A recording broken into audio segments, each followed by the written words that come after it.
Elle est enfin sortie, la liste de Monsieur Didier Deschamps est enfin parue. On va y réagir. Bon, je fais ça un petit peu tard parce que j'avais pas le temps de le faire juste avant. Mais restez bien branchés parce que j'ai des trucs à dire, j'ai des choses où peut-être que certaines personnes ne seront pas d'accord avec moi, d'autres peut-être que oui. Voilà la liste. Je pense que vous l'avez déjà tous vu, on va pas se mentir, mais vous allez avoir mon analyse. On va juste mettre ça en off, voilà. Alors, au niveau des gardiens de l'équipe de France, on va aller rapide parce que pour moi c'est assez logique. Arola, Maignan, Samba, bon, Hugo Lloris a pris sa retraite. Et il y a de fortes chances que Maignan du coup soit le titulaire en espérant qu'il ne se blesse pas. Bon, en vrai, pas grand chose à dire. Au niveau des défenseurs, Jonathan Klaus, premier hic. Qu'est-ce qu'il fout là, sincèrement? Et c'est même pas question de Marseillais ou pas Marseillais. C'est question de. Et je n'ai même pas regardé tous les matchs de Marseille. J'ai des potes avant Marseillais. Ils m'ont dit que même ne comprennent pas ce qu'il fait, ce qu'il fout là en fait. Et le peu de matchs que j'ai vu de Marseille cette saison, Klaus, c'est pas ça. C'est vraiment pas ça. Et il y a un mec qui, à mon sens, aurait mérité mieux. Un mec qui joue en première ligue. Mais malheureusement, c'est un ancien lyonnais. C'est Malo Gusto. Malo Gusto, je comprends pas. Peut-être qu'il y a ce truc de non-expérience en équipe de France, mais bon, il y a d'autres joueurs qui sont dans la liste qui n'ont pas eu d'expérience en équipe de France et qui vont jouer. Je suis le premier à dire que Deschamps est un mec qui n'aime pas chambouler un groupe, qui est trop dans l'esprit d'équipe et tout. Et en vrai, on peut pas lui enlever, hein. Enfin, on peut pas lui en vouloir parce que il prend une Coupe du Monde, il fait une finale de Coupe du Monde juste après. Bon, il fait un euro raté, mais bon, c'est son seul point noir, on va dire, sur le passage en équipe de France. Du coup, ça pourrait être compréhensible. Mais comme je l'ai dit, du coup, il y a des contre-exemples dans l'exemple que je viens de citer là, dans cette équipe de France-là. Après, Théo Hernandez, Ibou Konaté, Jules Koundé, Ferland Mendy, Benjamin Pavard et William Saliba, ainsi que Dayo Upamecano. Sur les centraux, il n'y a pas grand-chose à dire. Pour moi, je trouve que sa liste est très correcte. Après, il y a l'absence de Lucas Hernandez qui est blessé malheureusement. Raphaël Varane qui n'est plus sélectionnable en équipe de France dû à sa retraite internationale. Et je vois pas en soi ce qu'il aurait pu changer sur ça. Il y a le retour de monsieur. Ouais, voilà, souris, ouais. Le retour de monsieur Ferland Mendy. Dieu merci, j'ai envie de dire. Encore heureux qu'il soit là. En vrai, je devrais même pas en parler tellement c'est logique. Même ceux qui ne regardent pas le Real en Liga ou quoi, il y a juste à voir ce qu'il fait en Ligue des Champions pour comprendre. Et défensivement, ça va être très utile, surtout que on sait qu'il y a de fortes chances que Kylian joue à gauche en équipe de France. Et avec lui, tu as vraiment un latéral gauche qui est pas mauvais offensivement, mais c'est loin d'être sa qualité première. Par contre, c'est très solide défensivement. Et je comprends pas comment il n'a jamais été appelé par Didier Deschamps. Bon, après, ça va être Hernandez à gauche titulaire, mais un Ferland Mendy, tu le fais rentrer pour garder un score ou un truc comme ça peut être magnifique parce que c'est beaucoup plus fort défensivement qu'un Théo Hernandez. Au milieu de terrain, Eduardo Camavinga, pas grand chose à dire. Youssouf Fofana, pardon, pareil sur les derniers rassemblements, il reste sur sa logique, le bon vieux Dédé. Antoine Griezmann, rien à dire. N'Golo, monsieur N'Golo Kanté jouera l'Euro 2024. C'est pas magnifique ça, sincèrement. Et quand je l'ai vu, déjà un petit truc. Ça fout la rage, ça y est, les mecs, on est fatigués des insiders qui sortent les infos avant. Qu'est-ce qu'on s'en tape de ton info? Tu la sors 10-20 minutes avant, laissez-nous kiffer. Laissez-nous kiffer. Il y a eu le retour de Kanté cette fois, le retour de Benzema il y a 2-3 ans en arrière. Pourquoi vous nous laissez pas kiffer? Mais je me dis que le monde du football, même les transferts, hein, s'ils n'étaient pas donnés 6 mois à l'avance, mais on kifferait tellement plus. Imaginez 30 secondes. La non-prolongation de Kylian au Paris Saint-Germain, si on n'était pas au courant. En tant que supporter parisien, bon, l'émotion, ça aurait pas été la même que les supporters du Real, mais la déception aurait été encore plus grande et t'aurais plus vibré, même si c'est pas dans le bon sens du terme.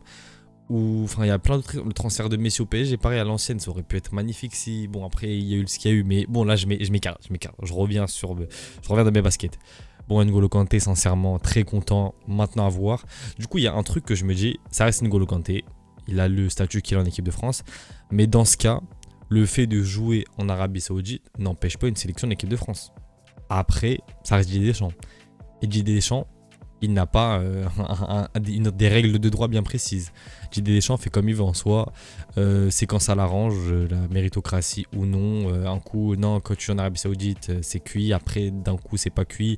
Mais en tout cas, très content du retour de Kanté. Et un petit milieu, Kanté, Griezmann, Tchouaméni, je signe tous les jours. Hein. Mais bon, Je sais pas si on va voir ça, mais en fait, sur le papier, juste voir les 3 noms, c'est magnifique. Mais qu'est-ce que j'aurais voulu voir un Kanté, Griezmann, Pogba arriver tous comme ça à un âge mature. Kanté, 33 ans, Pogba, 31, Griezmann, je crois, 32, 33, un truc comme ça. Ça aurait été magnifique, mais malheureusement, avec un petit, peut-être même un Griezmann en 10, c'est juste avec le Kanté et Pogba derrière. Laisse tomber. Je vais pleurer à la caméra, je vais passer à autre chose. Après, bon, on a Rabiot, logique pour un choix des champs. Tchouaméni, pareil. Warren, Zaïre Emery. J'en ai parlé hier dans mon débrief. Warren, très content pour lui qu'il soit sélectionné en équipe de France, mais très peureux de mon côté aussi. J'ai très peur parce que j'espère que le Paris Saint-Germain ne va pas le laisser partir au JO. Parce que ils vont le flinguer. Je vais pas revenir sur ce que j'ai dit lors de mon débrief, mais en gros, si je dois résumer en 2-3 mots, Zaïre Emery se blesse en décembre, en janvier, je sais plus exactement quand. Il revient de blessure trop tôt à cause du manque des milieux Paris Saint-Germain, à cause du manque de qualité. On voit qu'il fait une deuxième partie de saison horrible. Enfin, j'abuse, c'est un mec de 18 ans, mais horrible par rapport à ce que Zaïre Emery nous a habitués. En fait, il est devenu juste neutre. Et même physiquement, tu vois qu'il ne tient plus. Du coup, le faire jouer 1 euro plus des JO plus une saison complète, on va le flinguer à 18 ans comme un Pedri, pas envie. Maintenant, au niveau des attaquants, Monsieur Bradley Barcola. Quand je l'ai vu, je savais qu'il était sélectionné vu qu'il y a des, quand je vous dis, il y a des, on va pas insulter des gens, mais il y a des filles, des enfants de bonne famille qui balance avant ce qui se passe et ça fout la rage. Mais quand j'ai vu Bradley officiel, j'étais très content pour lui, mérité, 100% mérité. Quand on parle de méritocratie, là c'est le cas. Le mec vient de Lyon, te sort une saison Paris Saint-Germain que personne n'attendait. Moi le premier, pour moi je le voyais arriver comme en tant que remplaçant, genre de rotation et gratter un petit peu de temps de jeu par-ci par-là. C'est pas ce qui s'est passé, il est venu, il a été performant dans des grands matchs, dans des matchs plus petits, tout au long de la saison. Respect Bradley Barcola.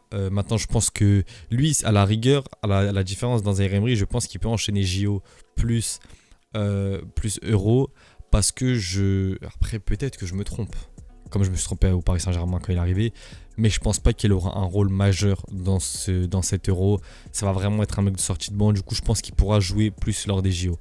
Mais voilà, très très content qu'il fasse sa première sélection pour disputer l'Euro en plus. C'est magnifique pour lui, vraiment. Ça, le choix de transfert au Paris Saint-Germain a vraiment, il y a bien sûr son travail, mais son choix de transfert a été une réussite de A à Z pour l'instant. Kingsley Coman, pas grand chose à dire, même si bon, il revient de blessure tout comme Tchouaméni. Ousmane Dembélé, pareil. Olivier Giroud, rien à dire. Randal Kolo Muani, là, moi je vais te donner mon point de vue. Au niveau de la méritocratie, il mérite pas. Faut dire la vérité, il mérite pas. Maintenant, il y avait qui à sa place? Il y avait le général Lacazette, Alexandre Lacazette. Lui, pour beaucoup d'ailleurs, j'ai fait un TikTok juste avant de tourner cette vidéo parce que pour moi, c'est pas une si mauvaise chose que ça que Lacazette ne soit pas appelé par Deschamps. Pourquoi? Parce que je sais pas pourquoi, je suis pas dans le truc. Deschamps n'aime pas Lacazette, n'apprécie pas son profil, la personne, je ne sais pas. Je suis pas dans les insides, je vais pas commencer à inventer des trucs que je ne sais pas. En tout cas, quoi qu'il arrive, je pense que si Lacazette allait être appelé par Deschamps, c'était plus un choix politique, un choix pour satisfaire le peuple, on va dire, qu'autre chose. Parce que Lacazette, il t'a sorti des plutôt bonnes saisons, des plutôt bonnes périodes en Ligue 1, tout ça, et il n'a jamais été appelé. Aujourd'hui, regarde la saison que tu sors Lacazette, regarde le contexte dans lequel il était, dans l'un des pires Lyons qu'on a jamais vu, un Lyon qui était relégable et qui aujourd'hui joue l'Europe. Enfin, peut jouer l'Europe, je sais pas si c'est officiel ou pas encore qu'ils sont en Europe ou pas. Mais là, c'est clairement du favoritisme au niveau Kolo Muani. Maintenant, pour moi, à la place de Lacazette, je serais content. Parce que ça veut dire qu'il a un boulevard pour les Jeux Olympiques. Et qui dit Jeux Olympiques dit Thierry Henry. Qui dit Thierry Henry dit je pense quand même qu'il aura une très grosse importance dans l'effectif des JO s'il est appelé. Et il aura vraiment ce rôle de cadre alors qu'en équipe de France, il allait juste cirer le banc. Je ne sais même pas s'il allait jouer une minute de l'Euro. Et en tout cas, à sa place, moi, j'aurais été très content. Maintenant, je sais pas, après ça reste un euro. Quand tu es professionnel, je pense que tu as envie de jouer les meilleures compétitions.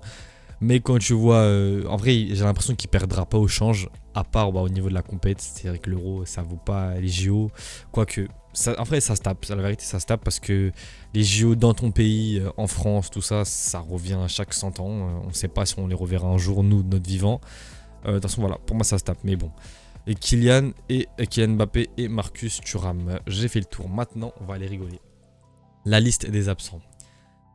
C'est là où tu vois quand même le vivier de fou malade qui est en équipe de France. Alors Lucas Digne, en vrai, ouais, Pour moi, c'est Lucas Digne en soi. Il y a Ferland Mendy qui méritait plus. Mohamed Simakan, quand tu vois le côté droit avec Pavard et Koundé, pour moi, c'est pas choquant. JC Todibo, pareil, quand tu vois les défenseurs centraux qui sont appelés, pour moi, c'est pas choquant non plus. Un gars comme. Pour moi, s'il y en a un qui devait sauter, c'était Saliba à la place de Todibo, je parle. Hein. Et Saliba ne saute jamais pour Todibo. Axel Disasi, pareil. Malo Gusto, là, ça, j'avais dit incompréhensible. Je trouve le fait qu'il soit pas appelé à la place de Klose. Pour moi, c'est le gros point noir de cette liste. Pierre Lesmelou, Jordan Veretout, Matteo Guendouzi. Ouais, lui, en vrai, s'il était appelé dans l'équipe, ça m'aurait pas étonné. Parce que bah, c'est Deschamps, quoi. Christopher Nkunku, logique.